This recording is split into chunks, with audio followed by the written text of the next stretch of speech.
Okay, so today we're going to start with Disc Mover Challenge. You are going to use electromagnetic option to pick up all of the 3 discs and bring them down back into their goal.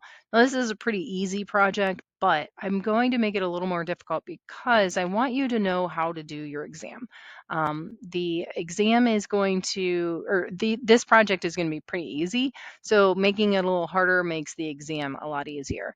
If you went through and just picked up, drop off, pick up, drop off, you're going to have quite a few lines of code. If you go to do the exam, it's going to be probably 6 times as much code, maybe even more. It's going to be a lot, and I don't want that for you. So going through and learning this now on a very easy program and understanding it will make your life a lot easier. So first off, we're going to pick up and drop off each of these discs. So yes, there is a magnet down there that you can turn on and off so you can pick up and drop off.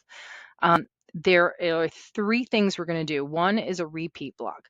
This allows us to repeat something over and over again. We could repeat forever. We can repeat a certain amount of time, so we're going to utilize that as well.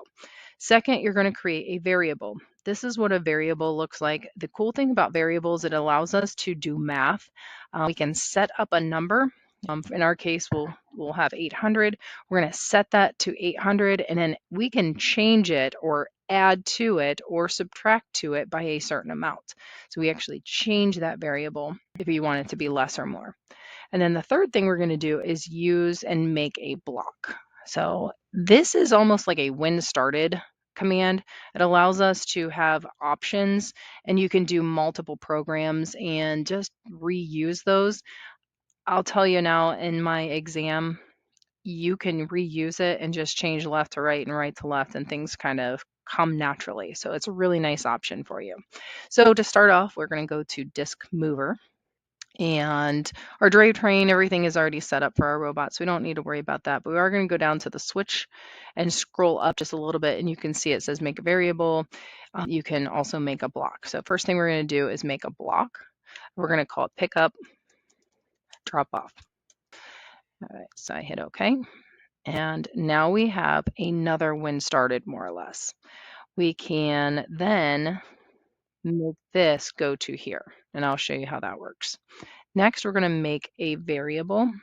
I want to make my variable to be move 800 because the reason I'll show you here in a second, submit this.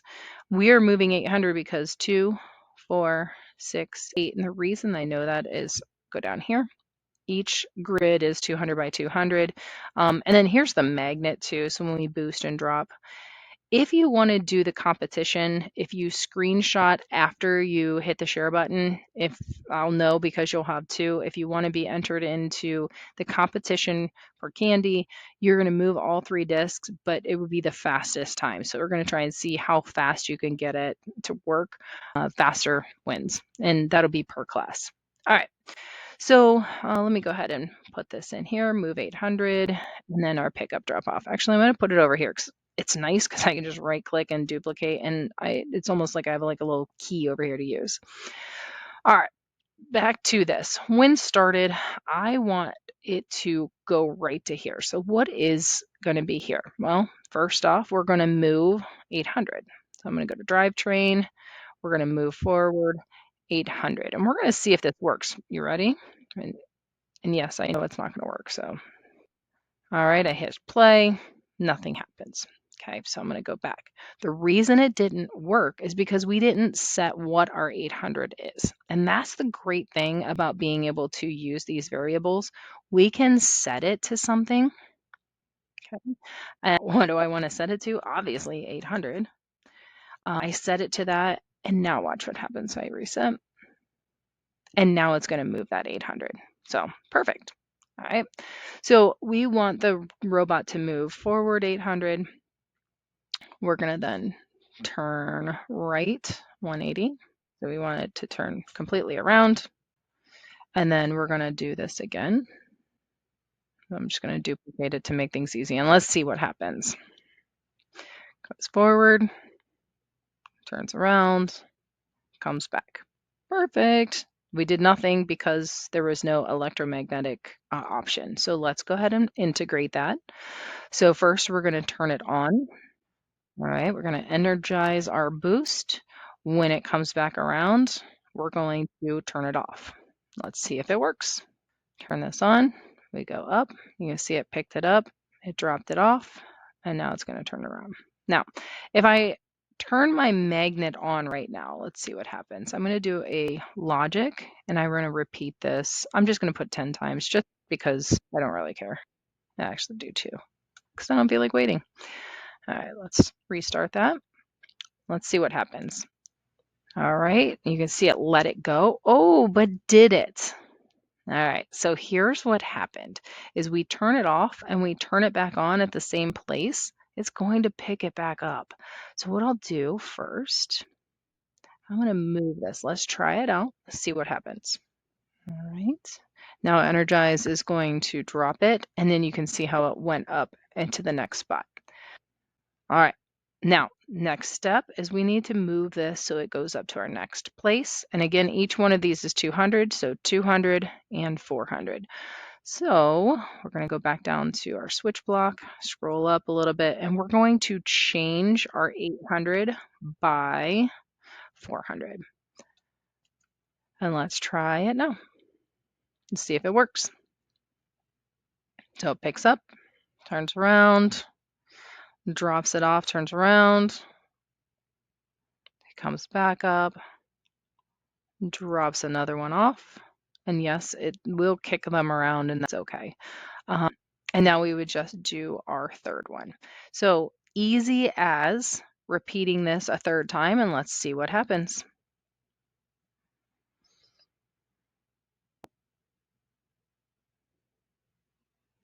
If you don't like how slow this is, we can also change our drive velocity. And notice it did it for us. And how awesome is that? Okay, so I'm going to change my velocity a little faster just because it's a lot to wait. So we did our set that to 800, we pick up and drop off, and we landed here. What is our next stop? Well, we need to turn right by 90 degrees because we need to be facing the other one. And we're going to go over 2, 4, 6, 800 again.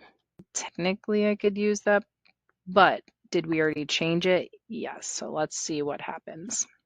And we can repeat this once again. Now we're going to see what happens. Now I mentioned that I wouldn't want to put 800 in here, the move 800, because what did we change it to? Probably a lot. So let's see if it will automatically start driving off the side, because that is my guess, because we've already changed it. What we would end up needing to do is to reset it. Let's see if my hypothesis is correct. Oh, and I forgot to turn left. After all of that, let's change that velocity way up. Just because I forgot to make a left-hand turn. That was my fault. 90. All right. There are more efficient ways of doing this. And then we're going to turn right. Oh, see just what I said. Notice how it will allow us to go over the same materials over and over again. The ability to go over them will pick up the same things and place them back in there. Obviously, I went way too far, but you get the idea. Instead, to fix this, before we do the pick up and drop off, we go down and we're going to set up a set to 800 again. So what we're in essence doing is recalibrating this to back to 800, and then now it can continue doing this same exact thing over and over again. So using the variables, using the blocks, it's really nice. Now, if I wanted to go a whole different direction, I could start in the middle and move left and right. I can duplicate these. And instead of going right for 180, I could make a left. If I wanted to go any changes, I can duplicate because I could repeat to the left the same thing I do to the right. So that's a really nice option. And then all you're doing is changing the names and kind of redoing. So let me make a block. Maybe I want to call it to the right. Oh, yeah. Okay, that's not, I can't spell. So I hit okay. And now instead of another pickup drop off, now I can define to the right. And I can also put that in there. So just understand that you can reproduce the same thing and make little changes so you can do the same movements over and over again and change the direction you're going. Hope this helps. If you have questions, let me know. Thanks.